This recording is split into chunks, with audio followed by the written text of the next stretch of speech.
What's up mga kalalabs? Hi, hello, and mabuhay. Good morning, good afternoon, and good evening. So time check is 12 po ng tanghali. Sakto. Kakagising ko lang kasi after shift kanina ay natulog ako agad. Then nagising ako 12 kasi hindi talaga ang schedule ng gising ko para makapag-milk tea pa kami from 1 p.m. to 5 p.m. Tapos, tulog ako ulit ng mga 2 hours from 6 hanggang sa 8, ganyan. Kasi ang pasok ko naman is 9:30.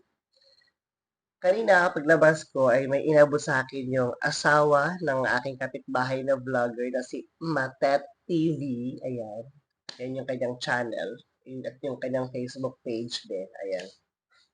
May inabot silang saging. Madalas na sila magbigay ng mga ganito. Saba, tapos yung ganito din. So, pinapahinog ko lang 'to. So ngayon, dahil nagbigay sila ng panibagong pahihinugin, ayan.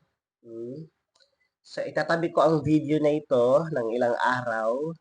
Hihintayin natin na mahinog ito. So, palatandaan na yan talaga yon. It has 2, 4, 6, 8, 10, 12, 14, 16. This one has 16 banana. Ayan. Diba? Yun lang.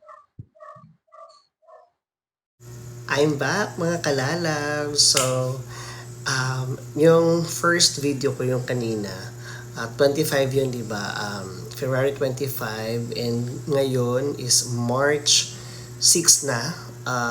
Madaling araw na, which is 5:21 in the morning. So, from 25, 26, 27, 28, 29, 1, 2, 3, 4, 5. Wow, after 10 days, no? So, ito na yung saging, guys. Hinog na siya. Ang perfect niya mga kalalabs. By the way, ang nagbigay sa akin ito ay si aking kapitbahay na vlogger, si Matet TV. By the way ha, bilangin niyo pa yan. Nabawasan lang ng isa kasi kumain na sila vlog. Ayan o.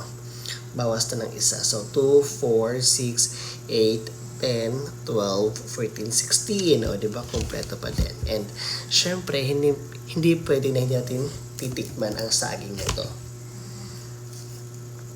Ayan. Hindi ako nakapag-microphone. So, baka may naririnig kayong background music. Pasensya na.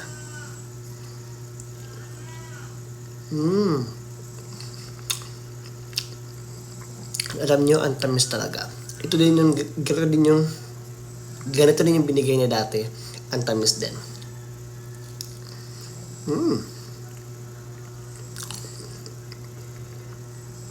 Thank you very much. Matet TV, ayan.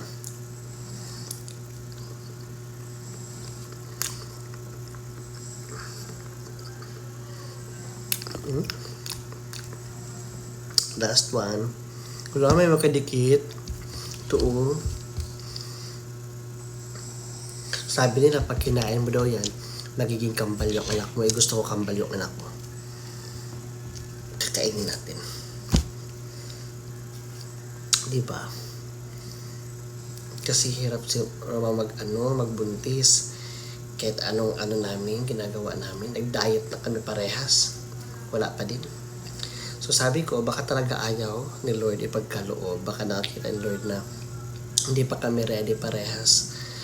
And sa isip ko din kasi we have to be financially stable kasi ang hirap magpalaki ng baby. Alam mo yun, para siyang luxury for me.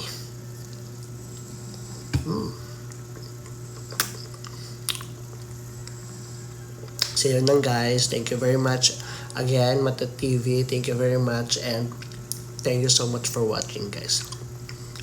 Bye bye.